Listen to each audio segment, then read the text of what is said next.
If you've never checked your refractometer for accuracy, I strongly suggest you do, because it may not be as accurate as you think. In this video, I'm going to show you how to ensure that you get the most accurate readings from it in the simplest way possible.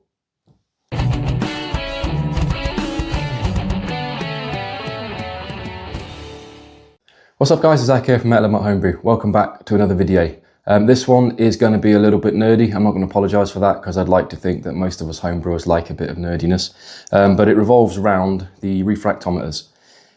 If you're not familiar with them, the traditional way of measuring gravity in beer, i.e. the sugar content in your wort, was a hydrometer which you drop in and it would give you readings. That's how most homebrewers generally do it, especially beginners. However, a lot of homebrewers have upgraded to the refractometers. In short, you just drop a little sample of your wort on there, light shines through it, and you look through the one end at the light, and there'll be a couple of scales in there, usually SG and then probably bricks as well. That will also give you the sugar content. Downside to these is they don't really work on fermented liquid, i.e. that's got alcohol in. There are conversion charts that you can use for it, but you're better off using the hydrometers once it's fermented. But on brew day, these things are absolutely brilliant because you only need a tiny, tiny sample. And generally speaking, if you've checked it all, they are very accurate. However, that is what this video is about. So when I first got mine, I'm a little bit anal with the way I brew, and I didn't want to just trust it out of the box. So what I did was, for my first couple of brews, I'd take a sample with this thing and then I'd check it with my hydrometer. And what I found was that this thing was always off, and it was starting to really annoy me to the point where I was going to throw it away because I thought it was inaccurate. But the issue was I wasn't brewing frequently enough to see that there was actually a correlation between how much this was out by and that, i.e. there is a factor that this one was out by. Some of them might be bang on out of the box, but I would suggest you check yours because it might be that it's off. And this was always off by a good few points, to the point where it was almost useless to me. However, I was watching YouTube one day, and luckily I'd kept this thing. And I think I was on Short Circuited Brewers, and they had a video on a thing called the wort correction factor. And I watched it, and I followed the steps, and lo and behold, it solved all of my problems. To summarise it, what it is a really simple Excel spreadsheet, which I'll get up in a minute, and we'll go through how to do it. But it calculates for you, so you don't need to do any maths yourself, what they call the wort correction factor, which is essentially just a mathematical formula as such, where you plug in the value that this thing gives you on brew day, and it will tell you the correct value to use. So it'll solve all your problems for you.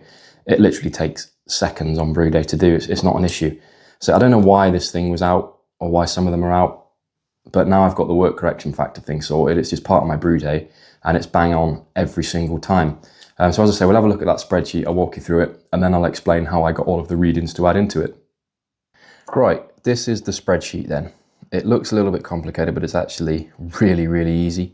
It's got instructions over here. However, really, it's pretty simple. You don't need to fill in the yellow bits unless you really want to. Select your hydrometer unit, i.e. the hydrometer you're using is likely going to be an SG, but you can use Plato if you want.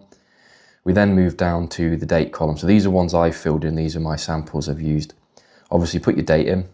Description is optional. I just put in what it was. So as you'll see later, I used a bunch of different sugar mixes, and then I've used some brews, and that was in a Wilkinson's kit I bought. Next column is the sample temperature. So it's extremely important that you get this to the correct temperature for your hydrometer. The vast majority are all, are all calibrated at 20 degrees C, so make sure your sample's there. What you'll then need to do is these two blue columns are the important ones. So this one here is your hydrometer reading. So long as you're happy your hydrometer is accurate, you'll first take a reading with the hydrometer. So on that one you can see my hydrometer reading was 1.036. You will then take a sample with your refractometer. It has to be in bricks, I don't know why, but it does. And plug that value in. So that one read 9 for me. And you'll see it gives you your factor there, 0.99730. That won't mean anything to you yet, but you see later on how we plug that into your brewing software. I use Brewfather, show you how it does it. You want to do a bunch of different ones. So I've done 10 here. The more the better really, but I think it says on here at least 5. Yeah, 5. But yeah, the more the better. So do that. And then if you scroll down, it will give you this value here, which is the average wort correction factor. Mine is 0.9390. As it says there, it should be between 0.9 and 1.1.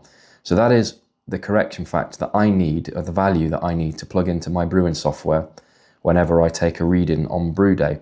So I know I take a value on my refractometer, plug this in, and it will give me the correct gravity reading. It works perfectly. Yeah, this is a little bit of work at the beginning, but it's well worth it to make sure that your refractometer is bang on. Right, that was the spreadsheet then. And what I'll do is I'll put a link to the spreadsheet in the description so that you can access it yourself, should you so wish. But obviously you can see it's fairly simple. So all you need is a measured sample with something that you know is accurate, i.e. your hydrometer, and then your measurement with that one, and it will calculate everything for you.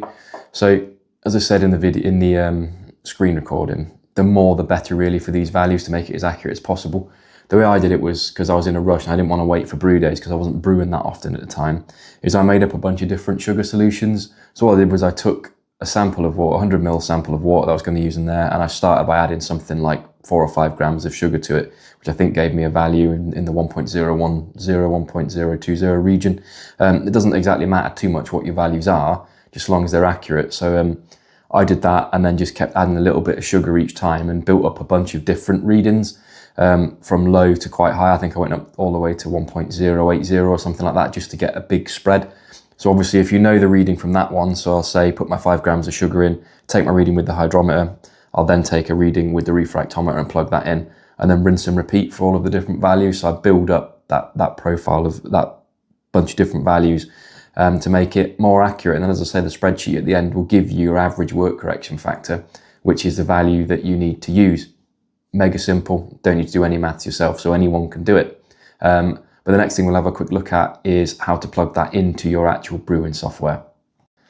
Right, I can only talk about Brewfather because it's the only brewing software I use. I can only imagine that there's something similar in different softwares, but Brewfather is mega simple. So I'm on the Brewfather main page here.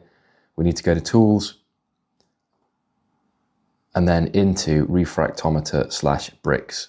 If we go into there, it basically tells us exactly what we need. So correction factor, this is where you would plug in the value from your spreadsheet. So mine's 0.939.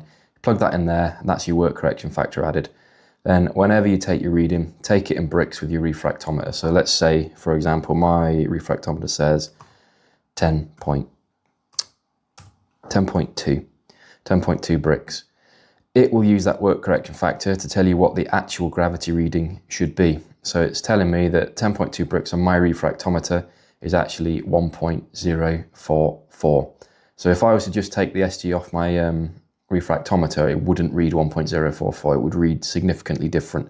But I know through doing this over and over again that this is bang on. So 10.2 bricks, 1.044 gravity, and I can use that in all of my calculations. Right, well that is how to calculate the work correction factor and how to use it on a brew day to ensure that your refractometer is as accurate as it can be. If that helps you in any way, please hit the like button and do consider subscribing, and feel free to check out my back catalogue of other videos. Happy brewing, cheers.